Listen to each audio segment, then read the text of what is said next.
Nous sommes à Paris, place de l'Odéon, devant ce théâtre qui est le symbole de la culture et de l'art dramatique. Pourquoi ?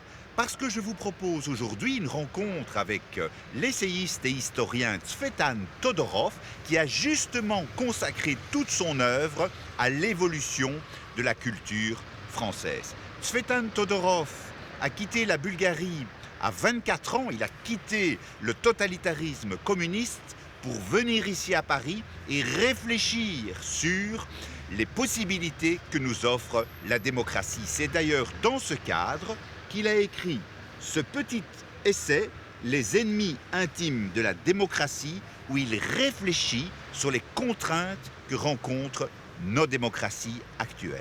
Je vous propose cette rencontre avec Tsvetan Todorov.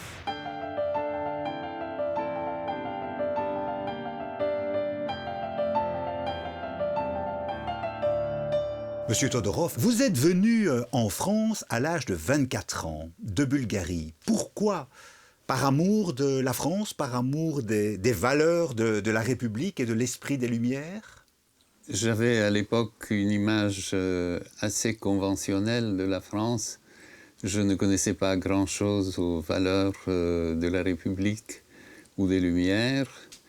C'était plutôt les tableaux impressionnistes et les chansons d'Yves Montand et d'Édith Piaf qui représentaient pour moi la France. Mais Paris jouissait de la réputation, peut-être plus tout à fait méritée à cette époque, en 1963, de capitale des lettres et des arts. Et pour un jeune Bulgare de mon âge, de mon milieu, il n'y avait rien de mieux que de se rendre dans cette capitale pour essayer d'en décrocher quelques étincelles pour lui.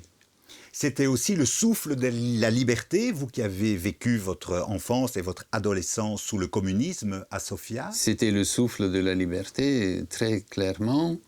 Mais ce souffle commençait aussitôt à traverser ce qu'on appelait à l'époque le rideau de fer, c'est-à-dire le moment où mon train, l'Orient Express, est passé de la Serbie en Italie. En Italie, déjà, c'était le souffle de la liberté. Donc, non, ensuite, il y avait quelque chose de plus particulièrement attirant vers Paris, je dirais, plus particulièrement. Je n'ai pas hésité un instant quand j'ai su que je pouvais partir. Parce que ce n'était pas juste un choix, c'était aussi une difficulté à surmonter, car nous n'avions pas le droit de quitter le pays librement. On n'avait pas de passeport, on n'avait pas de visa. Donc tout cela a impliqué tout un travail préliminaire, de longs efforts qui ont abouti, dans mon cas, à ce voyage. Et vous n'avez pu retourner chez vous, dans votre pays d'origine, qu'après la chute du mur de Berlin après... Non, je suis retourné avant, mais j'étais devenu entre-temps citoyen français. Donc j'étais en quelque sorte protégé par mon passeport, ce qui me permettait d'aller et venir librement. Si je n'avais eu que mon passeport bulgare, je n'aurais pas osé rentrer en Bulgarie de peur que je ne puisse plus en ressortir. C'était d'ailleurs un rêve récurrent que je faisais. Je me retrouvais à Sofia et pour des raisons futiles, secondaires, fortuites, je ne pouvais plus en sortir. Je ratais le train. Donc je me réveillais avec des sueurs froides et je me disais « Ouf, je suis à Paris ».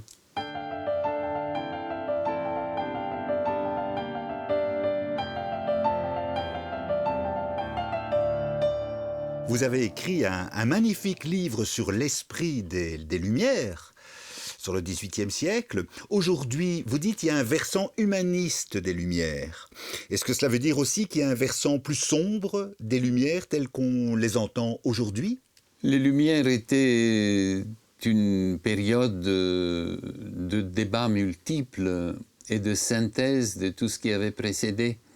Ce n'est pas une philosophie rigoureuse et systématique. Donc il y a à prendre et à laisser dans les Lumières, comme d'ailleurs dans les autres périodes du passé. Les ombres et les lumières des Lumières, c'est un sujet qui m'a beaucoup intéressé, entre autres parce qu'après avoir écrit sur l'esprit des Lumières, j'ai écrit un livre sur le grand peintre des Lumières, que je juge, moi, le grand peintre des Lumières, qui est Goya. Et ce livre s'appelle justement Goya à l'ombre des Lumières, parce que Goya a le mérite d'avoir entrevu les faces sombres des Lumières aussi bien que les faces brillantes. Parce que vous montrez bien que les Lumières, il y a des aspects des Lumières qui se sont manifestés dans la Chine de Confucius, ou bien au grand moment des Lumières arabo-musulmanes en Andalousie au XIIe, XIIIe siècle. Pourquoi est-ce que c'est en France, en Allemagne, en Angleterre qu'au XVIIIe siècle? Qu'est-ce qui a fait qu'il y a eu cette forme de synthèse à cette époque-là, des siècles et des siècles après que déjà des prémices de cette grande pensée aient été semées dans d'autres civilisations? Oui, les prémices se retrouvent un peu partout, mais pas cet avènement systématique qui s'est produit au XVIIIe siècle. La réponse au pourquoi n'est pas évidente. L'une des raisons qui a facilité l'avènement des Lumières, c'est la multiplicité des centres de bouillonnement et de rayonnement en Europe même. Il n'y avait pas que Paris, loin de là, il y avait l'Écosse, l'Angleterre, l'Allemagne, l'Italie et même l'Espagne, puisque le grand peintre des Lumières se trouvait en Espagne, qui, par cette pluralité même, a facilité, accéléré l'avènement de ces idées. Il y avait aussi une tradition plus longue et aussi une évolution interne de la religion, du christianisme, qui était parvenu à cette époque à un stade où il pouvait se détacher de lui une doctrine laïque et profane que justement les Lumières ont incarnée, les Lumières qui doivent beaucoup au christianisme, mais sous une forme qui n'est plus celle d'une religion révélée, mais plutôt d'une morale et d'une anthropologie universelle, d'une science qui ne dépend que de l'observation et du raisonnement, et non plus de la révélation. La raison plutôt que la foi, si j'ose dire. Voilà, bien sûr. Et aujourd'hui, dans ce monde du début du troisième millénaire, où est-ce que vous percevez ce versant sombre, obscur des Lumières? L'un des versants sombres, parce qu'il y en a peut-être plusieurs, mais en tout cas l'un d'entre eux, c'est une idée que les hommes ont conçue à partir de cette époque, qui est que tout objectif est atteignable, qu'on peut tout faire et que l'être humain ne doit connaître de frein que provisoire. C'est ce qui a fait qu'une certaine pensée utopiste est née dans le sillon des Lumières, qui a été incarnée dans un premier temps par le colonialisme, qui s'est présenté comme un mouvement qui voulait apporter la civilisation au reste du monde, apporter les Lumières aux sauvages. Elle en a pris une toute autre forme avec le communisme au début du XXe siècle, lorsque de nouveau le rêve d'un avenir radieux et d'une table rase, d'une possibilité de créer un homme nouveau s'est affirmé à travers la doctrine communiste. Et puis beaucoup plus récemment, à notre époque, et justement depuis le début du XXIe siècle, on peut observer l'extension d'un autre rêve qui est celui d'apporter la démocratie et les droits humains au monde entier, y compris par des moyens violents. Les bombes et les missiles sont censés imposer la démocratie chez les autres. Et cela ne se produit pas très facilement. Donc ceci aussi, nous le devons aux Lumières, cette prise de la place de Dieu par l'homme qui décide entièrement de son destin et qui considère qu'il n'a aucune limite qui doit le contraindre.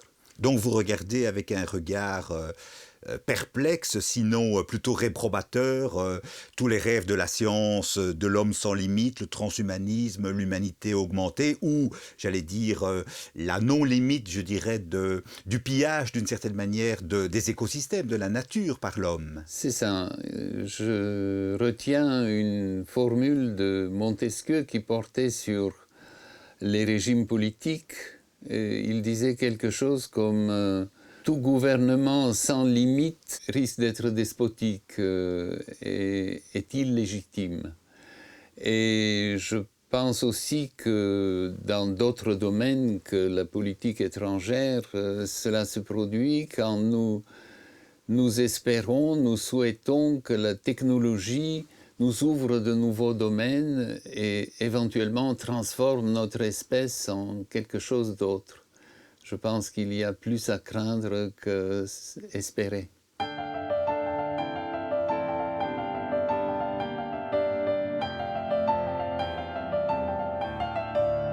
Vous avez écrit un autre livre passionnant que vous avez intitulé Les ennemis intimes de la démocratie, puisque vous parliez de la démocratie parfois imposée, si j'ose dire, par l'Occident au nom de l'esprit universaliste des Lumières. Et j'ai pointé tous les ennemis, enfin une série d'ennemis que vous avez mis en évidence au travers d'un débat d'ailleurs passionnant entre Saint-Augustin et Pélage. Vous parlez de messianisme politique, des guerres révolutionnaires de Napoléon, du projet communiste, vous parlez de la tyrannie des individus, du néolibéralisme, du populisme, de la xénophobie, des identités, je dirais, dures, fortes, qui referment l'homme sur lui-même. Tout ça, c'est un cocktail, tous ces aspects-là, tous ces angles de vue contre la démocratie, au travers de votre livre, qui est vraiment une boîte à outils, si j'ose dire, intellectuelle pour défendre le fondement de la démocratie. Tous ces angles vous inquiètent aujourd'hui, tous ces angles d'attaque de la démocratie? Ce livre est né d'un constat, c'est que l'ancienne opposition entre démocratie et totalitarisme, qui pour moi est constitutive de mon être, puisque je suis né dans un pays totalitaire et je suis venu habiter une démocratie libérale, tout ce combat, donc cette opposition, appartient aujourd'hui au passé. Je ne vois pas de danger pour la démocratie qui viendrait de l'extérieur, d'une négation de ses principes mêmes. Même s'il y a des attaques terroristes que nous subissons, on le sait bien, ce sont des situations déplorables, inquiétantes, mais qui ne mettent pas en danger le régime démocratique lui-même. La démocratie est suffisamment puissante, suffisamment forte pour se défendre contre ce type d'attaque. Et ce n'est même pas l'armée qui doit nous en défendre, c'est plutôt la police. Ce sont donc des attaques d'un niveau inférieur. Pour autant, la démocratie ne peut pas nous apparaître aujourd'hui comme étant entrée dans une phase de paix et maturité telle qu'elle domine et assure le bien-être de tous ses citoyens. Nous découvrons, et mon livre est un peu une tentative de décrire cette situation dans le détail, nous découvrons que certaines perversions, certaines évolutions de la démocratie représentent en fait aujourd'hui les dangers les plus graves qui la menacent. Et ces dangers, vous les avez énumérés, c'est en grande partie, donc, pour ce qui concerne les relations internationales, cette forme de hubris, comme disaient les Grecs, de démesure, qui nous fait croire que avec un peu de force, on peut imposer le bien au monde entier et que tout le monde va nous admirer parce que nous incarnons le meilleur régime politique possible, donc le néoconservatisme, qui n'a de conservatisme que le nom, qui est en réalité une forme de fondamentalisme démocratique, ce qui est assez paradoxal, mais cela existe, qui s'est manifesté dans les récentes guerres qu'a conduit le monde occidental contre l'Irak, l'Afghanistan, la Libye et d'autres pays en Afrique et en Asie.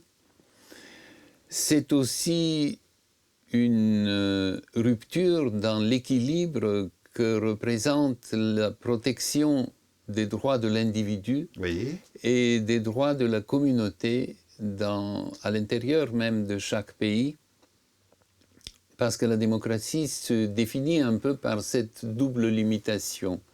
La liberté des individus limite la souveraineté du peuple. Le peuple est souverain, mais il n'a pas le droit de décider de tout dans la vie des individus, comme le faisaient les gouvernements socialistes communistes en Europe de l'Est, où on ne pouvait même pas choisir la marque de ses pantalons ou la longueur de sa jupe si on en portait. Quant au danger opposé, qui est celui d'oublier le bien commun, le souci de justice sociale, de communauté, c'est une chose que nous avons connue depuis la chute du mur de Berlin, qui s'est aggravée depuis que nos régimes ne rencontrent plus aucune limite, qu'ils triomphent sur tous les plans, et donc promeuvent effectivement un monde où les individus décident de tout et rien n'arrête leur puissance. Ce qui nous amène un peu à la liberté du renard dans le poulailler, car nous ne disposons pas les uns et les autres de la même puissance, et donc dire que tout le monde doit rester libre et faire comme il l'entend, et qu'il faut surtout empêcher que l'État ne s'y mêle et ne perturbe l'ordre naturel du marché, eh bien, ceci serait légitime dans un monde où déjà tout le monde disposerait d'une force égale, mais comme ce n'est pas du tout le cas, les faibles de ce monde, qui sont bien plus nombreux que les puissants, ont raison de vouloir imposer certaines limites à la puissance des individus.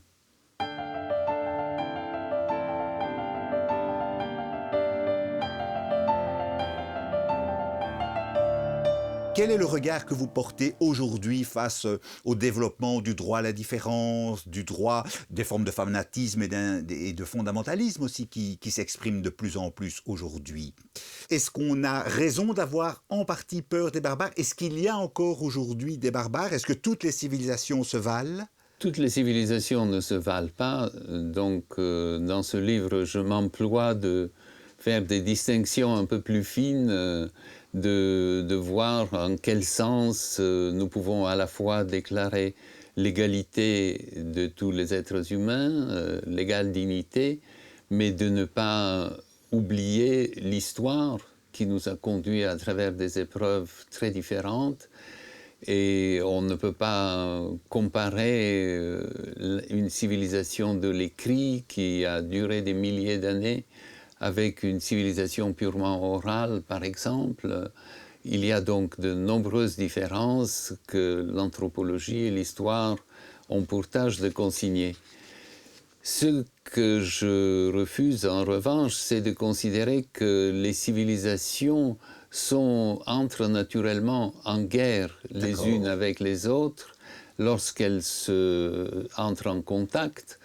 Je pense que de ce point de vue, les civilisations obéissent à un slogan qui avait cours quand j'avais 30 ans, qui était « Faites l'amour, pas la guerre ». Et il me semble qu'elles font plutôt l'amour en ce sens qu'elles donnent naissance à des productions hybrides, métissées, qui sont le résultat de la rencontre entre civilisations. C'est ce qui caractérise toutes les civilisations du monde qui évoluent au fur et à mesure que le temps passe et qu'elles rencontrent des voisins différents ou que la hiérarchie au sein de chaque civilisation entre les groupes qui la constituent se transforme à son tour. Il y a bien entendu des fanatismes, il y a des extrémismes que l'on doit combattre, mais ce n'est pas le propre des civilisations, c'est le propre de tel ou tel régime politique. Donc, confondre les rivalités politiques et les combats politiques avec les contacts entre civilisations me semble déroutant.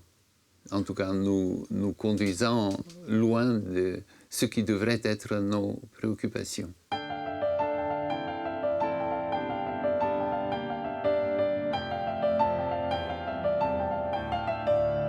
Vous avez commencé votre vie comme bulgare, vous êtes aujourd'hui français. Est-ce que c'est la plus belle symbolique de l'Europe aujourd'hui? C'est sa pluralité? C'est ça la force de l'Europe aujourd'hui? Je sais que vous en parlez dans vos derniers livres, mais est-ce que c'est ça le rêve européen pour vous, par le parcours, par votre parcours existentiel, c'est quelque chose de puissant? J'aurais beaucoup de mal à me voir, moi, comme une incarnation de l'espoir de l'Europe. Mais je peux dire que la pluralité intérieure me semble être une véritable caractéristique de l'Europe.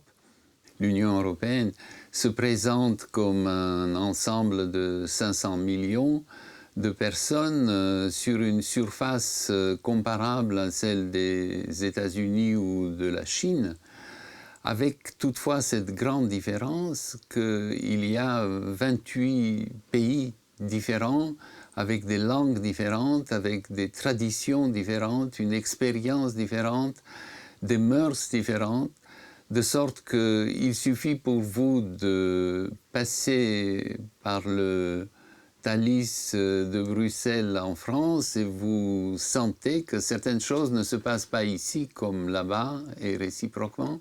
Et cette différence est, dans certains cas, et je pense dans le cas de l'Europe, positive, fertile, alors même que dans le passé, ces différences ont conduit à des guerres incessantes. Il suffit de penser que les guerres recevaient le nom du nombre d'années qu'elles duraient.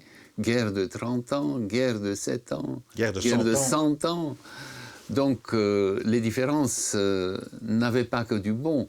Mais dans un monde où la guerre est devenue impossible, et c'est quand même le premier mérite de l'Union européenne, absolument, de la communauté européenne, ces différences sont un plus. Ce qui ne veut pas dire que tout va pour le mieux dans l'Union européenne. Nous le découvrons tous les jours qu'elle pourrait être encore mieux. Mais comme il s'agit d'une union volontaire, non pas comme une union imposée, comme du temps de Charlemagne, de Napoléon ou d'Hitler, eh bien, il faut que nous procédions petit pas par petit pas. C'est très lent, parfois frustrant, mais c'est le prix de notre liberté aussi.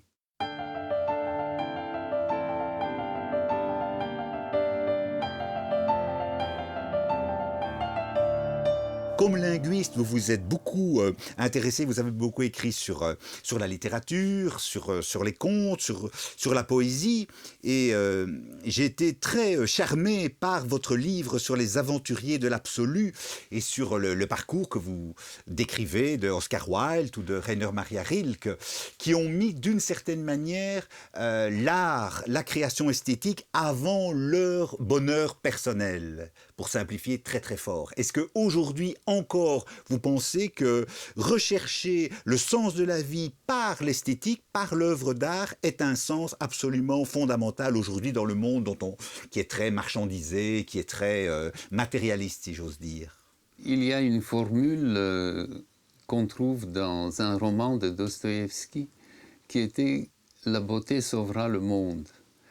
Et cette formule est à entendre en un sens assez particulier, car la beauté n'est pas la joliesse des cartes postales, des œuvres d'art, mais plutôt la beauté de la vie.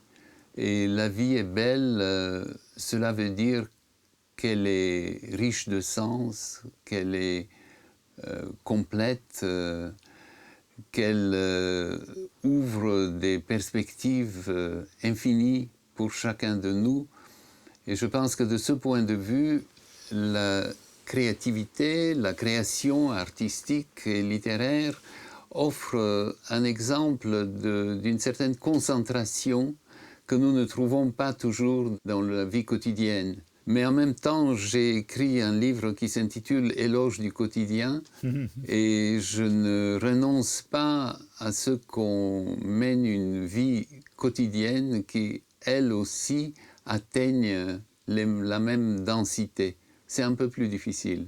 Tsvetan Todorov, un tout grand merci pour cette belle rencontre. Merci à vous.